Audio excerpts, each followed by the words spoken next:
The richest countries in the world. Do you know what countries have the most wealth per capita? What do they do to get so much money? Is it worth living there? If you want to figure it out, here I go. Number 10. Denmark. In this top 10, we're going to use per capita GDP.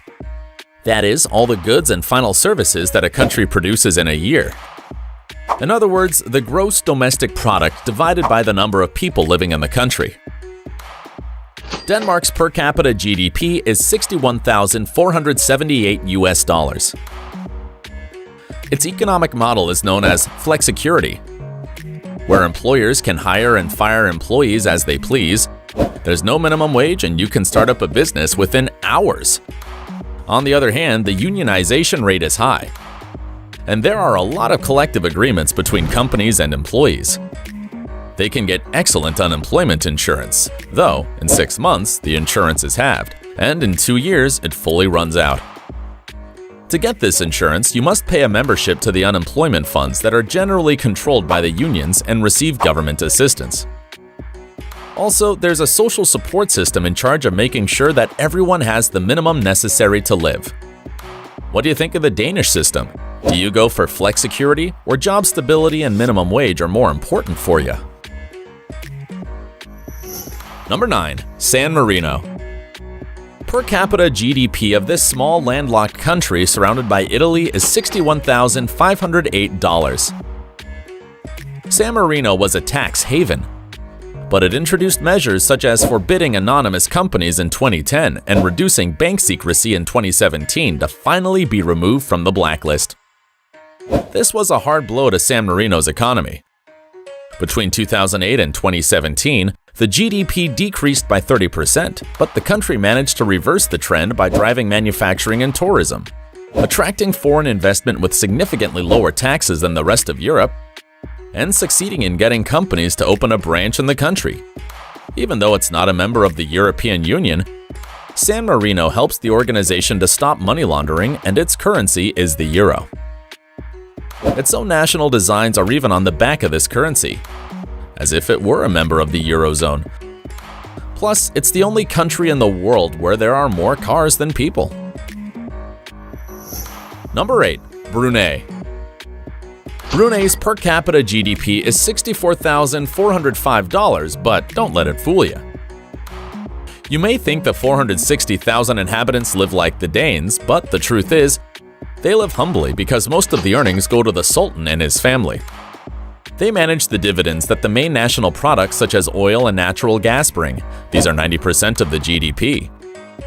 They fund their luxury life with this. For example, the Sultan's Rolls-Royce car is covered in gold, but they provide residents with certain benefits, such as free education and healthcare, subsidized funerals, and low-interest home and car buying, which has resulted in the fact that there's a car for every 2 people just to avoid opposition to the monarchy.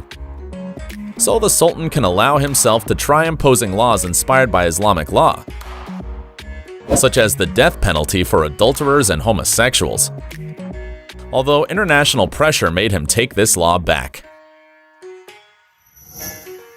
Number 7. The United States of America. This country has a per capita GDP of $68,309 and is the largest importer and the second largest exporter of goods in the world.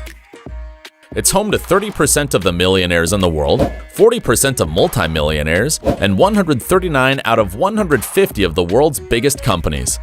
The private sector represents 86.4% of its economy.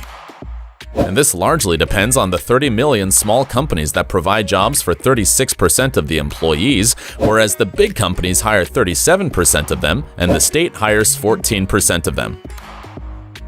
What's certain is that only slightly more than half of these small companies survive after 5 years. Its population has the higher income among developed countries, but not everything is beautiful. There are more imports than exports, the welfare state is small, and fewer goods are redistributed than other advanced economies. This is the only developed country that doesn't ensure either paid, sick, or parental leave. The richest 10% controlled 72% of the wealth between 2010 and 2011. And according to Forbes, only 3 people, Warren Buffett, Jeff Bezos, and Bill Gates controlled more wealth than the lower half of the population in 2017. That year, more than 500,000 people were homeless. In 2018, 18.5 million Americans lived in extreme poverty. Middle-class income stalled between 1998 and 2016, and 15% of the population doesn't have health insurance. Number 6. Norway. Norway's per capita GDP is $69,171. The state controls strategic sectors, such as the North Sea oil that made them rich in the 70s. The government employs 30% of the economically active population, and healthcare is almost free because it charges the members around $225 a year. Oil assets are invested in a sovereign wealth fund, and the state can't freely draw on it, although it can use the earnings. This is the largest sovereign wealth fund of all, with $1.3 trillion invested in assets, and it controls 1% of all the shares in the world, giving great power to the company's boards of directors. The Norwegian government had influence in Facebook and Google's decision to regulate the fake news and close the gender pay gap. Despite its oil, Norway boosts the purchase of electric cars in its territory by cutting taxes. The country hopes it won't depend on fuel by 2025. It's paradoxical, isn't it? Number 5. Switzerland. Switzerland is divided into cantons that share a currency, foreign policy, and constitution. It implements a system of direct democracy through which there's a referendum every 4 months to vote on the main laws. Switzerland's per capita GDP is $75,880. The taxes are low, and business creation is encouraged. Swiss neutrality has made banking an important sector. 28% of all extraterritorial funds in the world are located there. Also, its manufacturing industry is significant, with remarkable companies such as Nestle, the pharmaceutical company Roche, and watch manufacturers Rolex, Richemont, and Swatch. Despite its high living standard, only 37% of the population has its own home, and there's no minimum wage, except in the canton of Geneva. Did you know that they encourage recycling by charging for garbage pickup? If you don't use official bags or don't put government stickers, they won't collect your garbage. Number 4. Qatar. Its per capita GDP is $97,262. There's no income tax in this country, and its unemployment rate is 0.1%. Its economic boom was during the 90s when, apart from the oil that they were already exploiting, they went for liquefying the gas. That is, converting it into a liquid for easy export. Currently, oil and gas are 85% of its exports, and even though the oil fields are expected to run out by 2023, this country has the largest gas supplies in the world. Thanks to the earnings, Qatar has a sovereign wealth fund like that of Norway that has $330 billion in assets, from which $5 billion are invested in Manhattan's building projects. Other important markets are the production of petrochemicals, fertilizers, and Islamic finance. That is, banks that don't invest in activities inconsistent with the Sharia law, such as alcoholic beverages, and that don't charge interests but a fixed overcharge for credit purchases. Number 3. Ireland. Its per capita GDP is $99,239.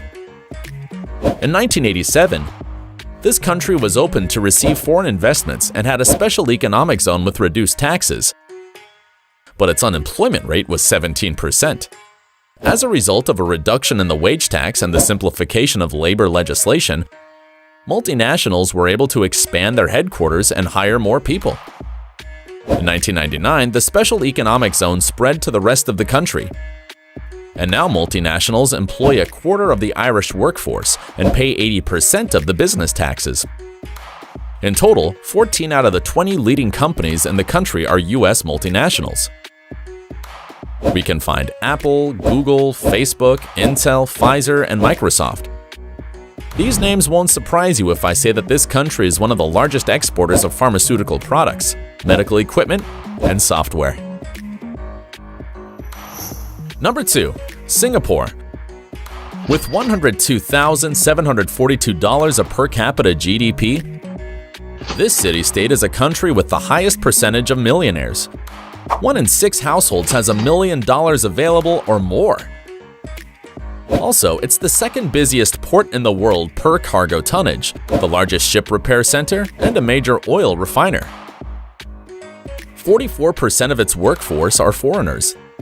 There's no minimum wage, the income tax is very low, and the duty is practically non-existent.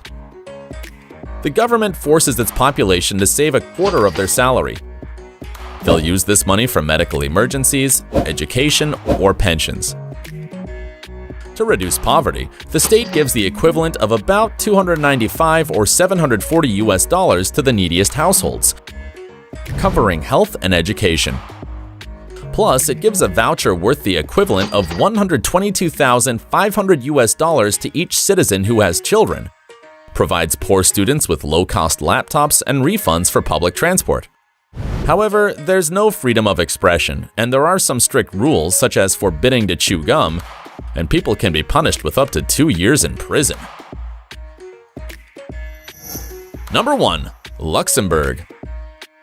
The largest per capita GDP in the world is none other than $122,740. The major economic activities are banking and industry, especially steelmaking. This country is the third most competitive financial center in Europe after London and Zurich, and the most important banking center in the Eurozone. It benefits from its political stability, good connections with the rest of Europe, and traditional bank secrecy. In 2009, there were 152 banks with 27,000 employees. In the steel sector, the great steel iron producer Arbed stands out, where the government has a share of 31%. The minimum wage is about $2,600 a month, and since 2020, the public transport is free. Have you decided which country to move to yet? Don't forget to subscribe to the channel and hit the bell icon to watch my videos on the plane. I'll meet you in the next video.